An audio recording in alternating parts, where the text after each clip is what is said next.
ఎప్పుడో కొన్ని సంవత్సరాల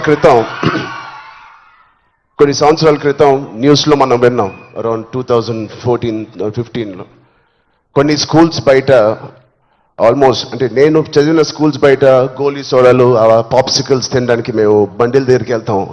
ప్రస్తుతం అలాంటి బండ్లే ఈ డ్రగ్స్ అమ్మడానికి ఒక చోటు, ఒక ప్లేస్ అయిపోయింది. పిల్లలకి ఆ ఐస్ క్రీమ్లో ఏమి ఇస్తున్నారో తెలియకుండా చాలామంది సార్ చెప్పినట్టు at the age of classes of 3rd class 4th class పిల్లలు పాప్సికల్స్ తినే దాంట్లో పెడుతున్నారంటే, ఆ హైని చేసుకుంటూ వెళ్తున్నారంటే ఆ పేరెంట్స్కి తెలిసి చాలా పెద్ద ధర్నా అయింది. అప్పుడు మీ అందరికీ గుర్తే ఉంటుంది. అసలు ఇంత డీప్గా వెళ్ళిపోయింది ఆ సిస్టమ్. విజయ్ చెప్పినట్టు ఇంత ఆర్గనైజ్డ్ క్రైమ్ లాగా అయిపోయిందా? చాలా షాకింగ్ ఉంది, చాలా బాధ వేసింది.